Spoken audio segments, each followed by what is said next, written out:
welcome to a special St. Patrick's Day edition of MetsMusings. Hope everybody had a great week out there. Unfortunately, it's not good news for Edwin Diaz. If you probably saw last night, he suffered an apparent leg injury after Puerto Rico's win over the Dominican Republic. Last evening, the injury came after the final out as team was celebrating. The news is not good. This afternoon, Edwin Diaz underwent surgery to repair full-thickness tear of the patella tendon in his right knee. General Manager Billy Epler announced this afternoon the general timeline for a injury of this type is around 8 months. Could be sooner, could be longer, but usually it's 8 months they give, which means the season is over for Mr. Diaz. This is a big blow to the New York Mets, but let's get the official word. And Billy Epler met the press a few hours ago and said this. After that happened on the field, did a clinical exam. One of our doctors, Dr. Carr, was on property down in Miami. So he called me from the clubhouse after he was able to give Edwin a clinical exam and said it looked pretty textbook for a patellar tendon injury. And that imaging today would confirm that or point us in a different direction. So Edwin had imaging today around noon, and it was pretty straightforward, pretty black and white. So Dr. Altchek called me, as well as Dr. Galata. We talked through the diagnosis and what the treatments are, and so. In Edwin's case, this is something that's treated by surgery. So he's going to have surgery this afternoon. As far as a general timeline, because we can't really give specifics, because it depends on what they see when they go in for the surgery, and then what the days after look like. So I'm just going to give general timeline. General timeline for a surgery like this is about 8 months. All right. There are instances where athletes have come back earlier, more around the 6 month mark, but those are a little bit more of the exception than the rule. And so in this case, we won't update Edwin's timeline for a while. He went on to talk about the reasons for the surgery and concluded by adding this prognosis, if you will.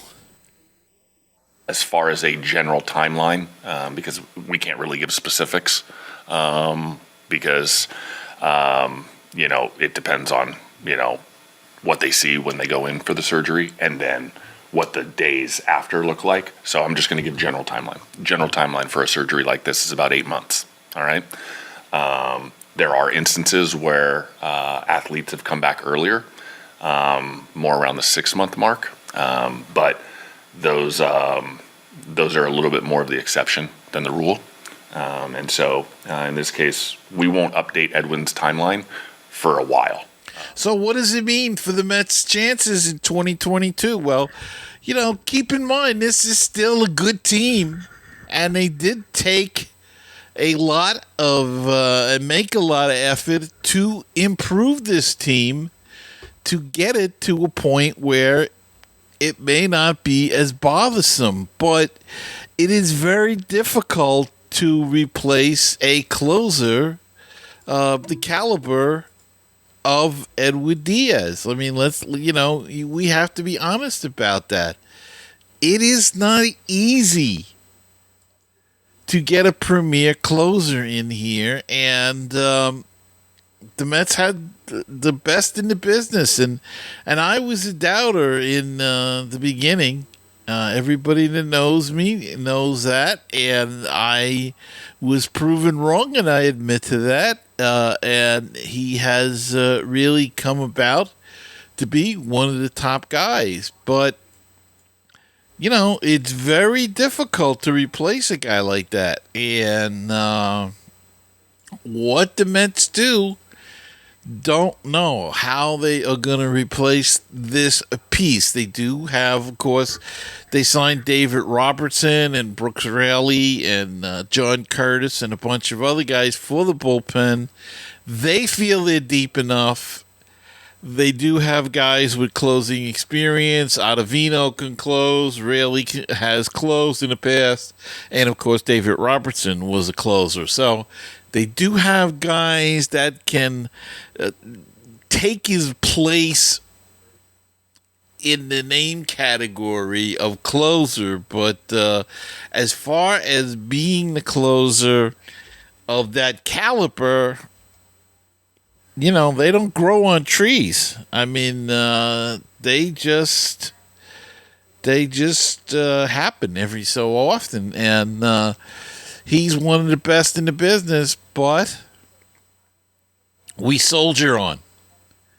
The Mets have to pull up their bootstraps and just go on, and of course, there's the argument now about the WBC and not going and not having it now, and look what happens and all of that sort of thing. And I don't know. I was enjoying the WBC until this happened, and could it have happened in spring training? Yeah, it could have.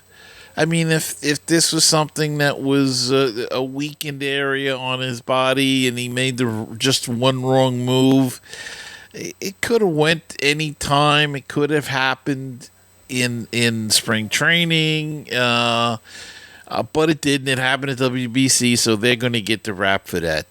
The only thing that bothers me about the whole WBC thing and the injury is that the Mets signed him to a 5-year contract. Not only did they lose a year off of that contract with him, but he gets paid. And that's okay. That's part of the deal. But there really should be some kind of thing to work out where, I don't know, the Mets get another year for free. I don't know. I don't know how you work it out, but it just seems like a raw deal with this whole thing that they lose a whole year of a contract off a guy, and he loses a year of his career. So, and then the question is, will he be the same pitcher? That's his push-off leg. It was his right leg, and that's the push-off leg. And can they get it strong? Usually it's a type of injury, I think, that can be rehabbed after surgery, and the player comes back pretty much 100%. But it happened it happened to a team that wants to win, that's ready to win, that's built to win, and something like this we didn't need at this particular time, and it really hurts, and of course the Mets are professional. If you could just see Billy Epler's reaction there, that we have to keep going on, and we'll go on, and I'm sure they'll be scouring the release lists to see if any pitchers get released, relief pitchers, who's out there still. I tell you, there's a couple of guys that I saw on this USA team that, boy, if they could get in here. One is that David Bednar. He's a relief pitcher with Pittsburgh. He looked awesome the other night and the night before. Maybe you can swing a deal with a Pittsburgh, but Pittsburgh's going to want a haul. They're going to want prospects. So who do you give up? You don't give up Alvarez. You're not going to give up Beatty. So maybe you give up Vientos and some lower minor leaguers. I don't know. The pitching of the future of the Mets is in the lower minor leagues. Do you give up one or two of those guys? hoping that everybody clicks. I don't know. It's a tough call, but we'll see what the Mets have up their sleeve. They'll come up with something. Look, if they have to get more offense to go in that direction to try to beat the death to everybody, then maybe that's something they have to consider too if somebody was to become available. And maybe you look to pick up another starting pitcher or something and move one of the current starters to the bullpen. We'll have to see. It's all up in the air, but we're only now, We're 13 days, 12 days away from opening day. So it's coming fast, and we'll just have to hope for the best. The Mets are going to look at Zach Britton, the former Yankees reliever. He is holding a showcase for teams in Miami tomorrow or today. No word on that yet. And the Mets are going to go and let's see what he's still got. He is a favorite of Buck Showalters, who we had in Baltimore Orioles when they were both there. You might as well check him off. Check him out, see how he's doing, if he's healthy and can give you some help in the bullpen, which would free up Brooks Raley. Yes, I know he has a hamstring strain, but they think he'll be ready for opening day. Another Mets pitcher who's not going to be ready for opening day is Jose Quintana. He's going to undergo bone graft surgery due to a rib fracture, and he will be out until at least July 1st, Billy Epler reported the other day. When the Mets looked at the initial scan, it showed a stress fracture on Quintana's fifth rib. Team doctors then found a lesion on his rib. That discovery prompted a biopsy, which Epler said was part of the reason of the delay in saying what he, what was wrong with Quintana. The lesion was tested, and it came back as benign, which is good news. And they're going to opt for the conservative care route and the surgical route, which has a higher probability that the bone heals. He chose surgery, Quintana did, and he will be out about 3.5 months. It's some kind of fusion surgery that they did. So Jose Quintana should be back in July, and I guess what the Mets are going to have to do is they're going to have to keep their head above water. They're going to have to win as much as they can now, stay above water until reinforcements get here in July. Quintana, and hope that nobody else gets hurt. Let's see, what else do we got here? We've got Kodai Senga. Good news. He took another step forward on Tuesday, throwing a bullpen session. He did some long tossing before throwing off the mound. He was scratched from his start last Saturday due to tendonitis in his right index finger. But it looks like he's on the road to recovery, which is a good thing, good news for the Mets. So, something good. We have more injury updates, and we'll get to them. That's about all we have to report on so far. But got a couple more injury updates, and I'll be back with them after this slight quick break. So, enjoy. Baseball and BBQ, your place for interesting baseball talk, opinions, and history. Baseball and BBQ, your place for barbecue recipes, tips, and interviews from the world of barbecue. If you like baseball and if you like barbecue, then tune in to Baseball and BBQ. Find us on iTunes, Stitcher, Google Play, and BaseballTalkRadio.com. Did you know that Baseball PhD can be heard on BaseballTalkRadio.com? Our shows rotate with other top baseball podcasts. Now, don't forget, that's baseballtalkradio.com. With us, we'll help you get a PhD in life through baseball.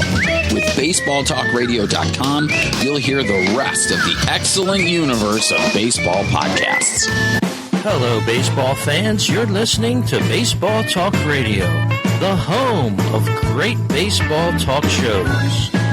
At baseballtalkradio.com, you're going to find great shows like this one with the great Gary Mack and the MetsMusings podcast. And now back to the show.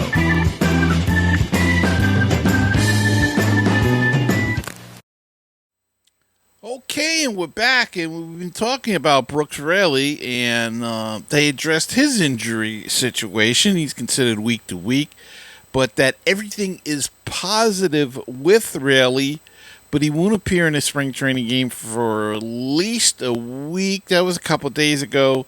The team keeps testing him, and he is still throwing.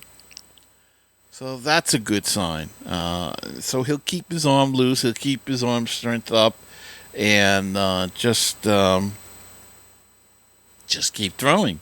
Relief pitcher Bryce Montez de Oca, another guy the Mets have been counting on this year, who had a chance to break through and make this bullpen, underwent an MRI on Monday, which revealed a stress reaction in his right elbow. Montez de Oca's imaging revealed no ligament damage in the elbow, which is good news.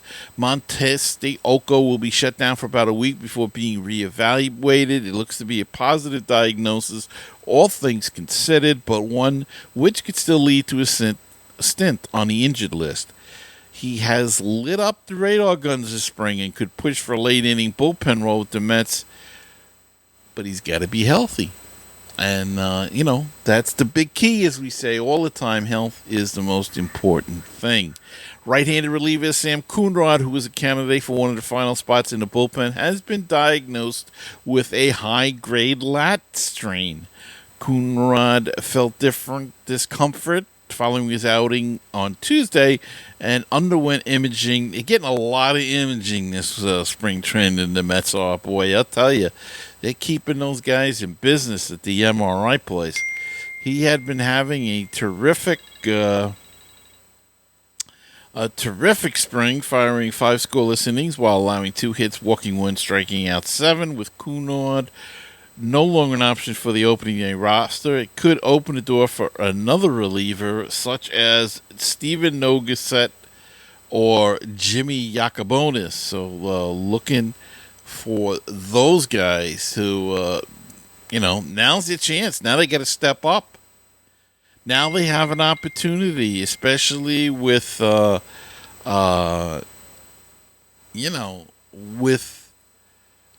Diaz down. It opens up an opportunity for everybody, and hopefully somebody will step up, and maybe some of the young guys will step up, and as far as offense too, some of the prospects, and Alvarez, a Batty, Maurizio, or if he makes the team. I have a feeling Maurizio and Alvarez will not make the team this time around.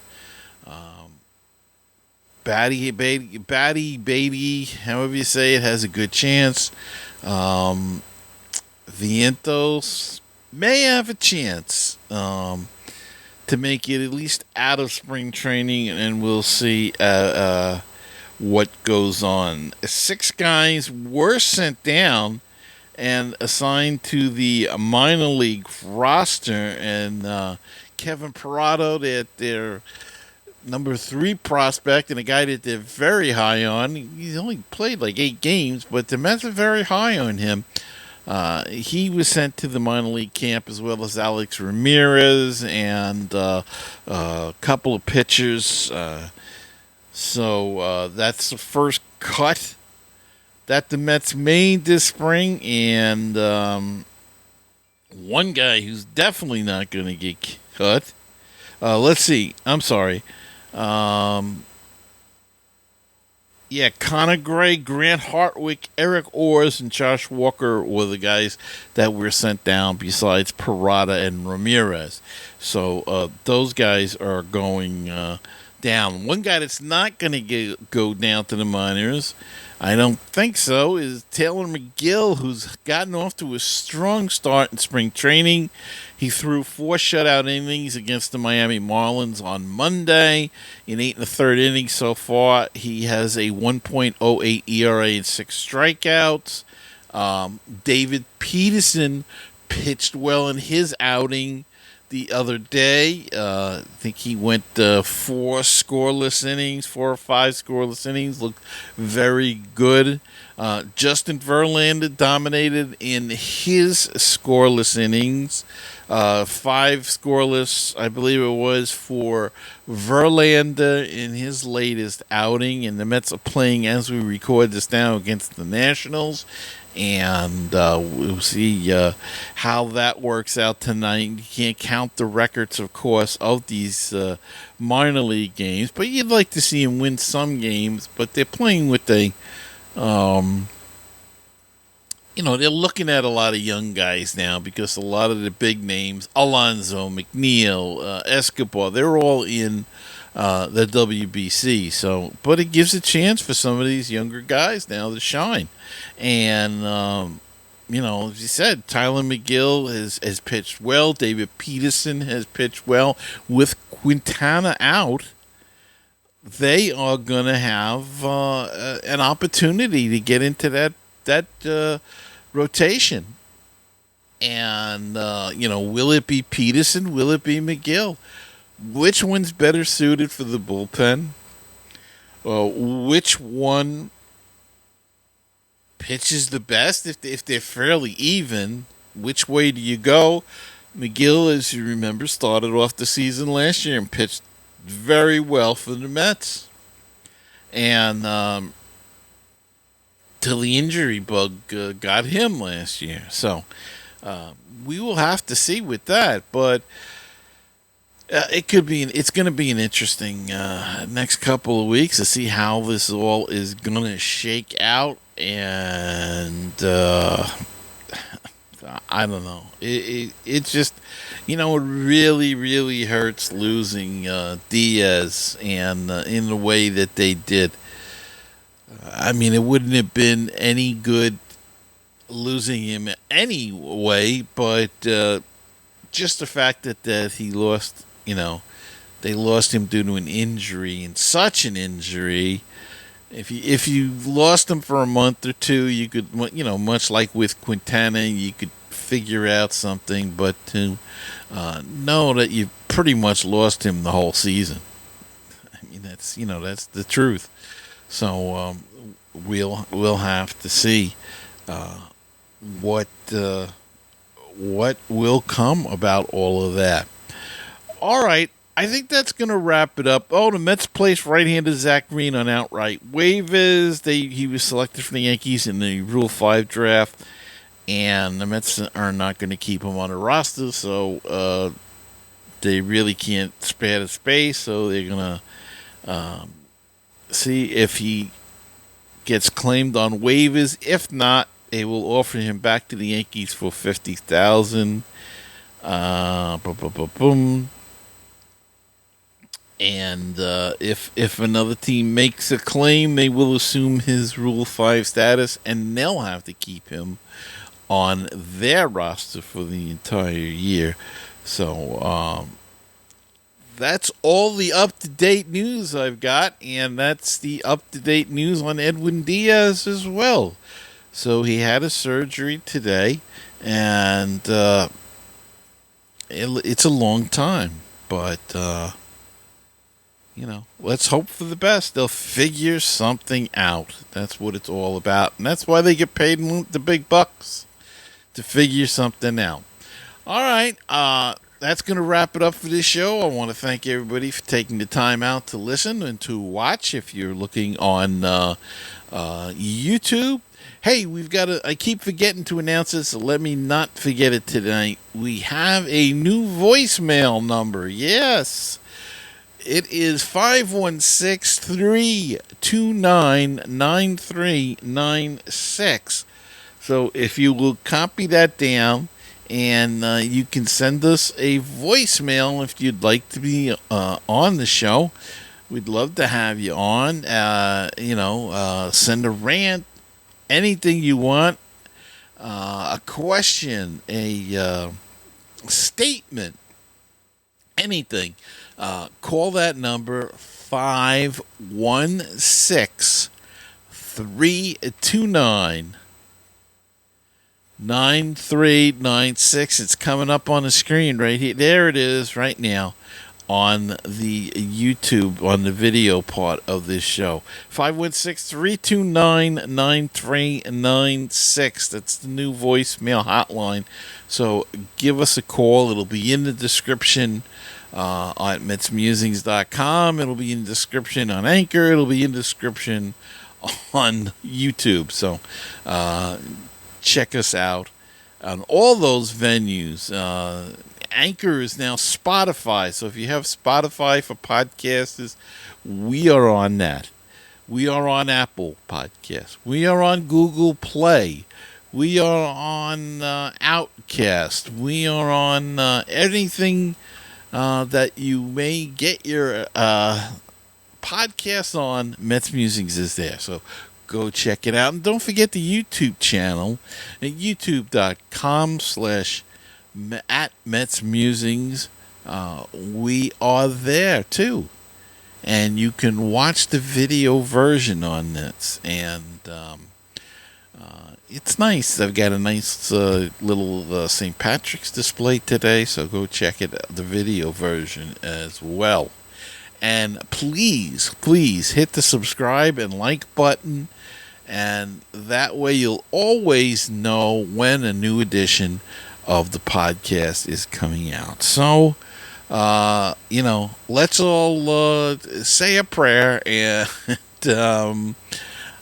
remember to, even though Diaz is hurt, we have to keep the faith, stay optimistic, and let's go Mets. I'm Gary Mack. I'll see you next time on another edition of Mets Musings.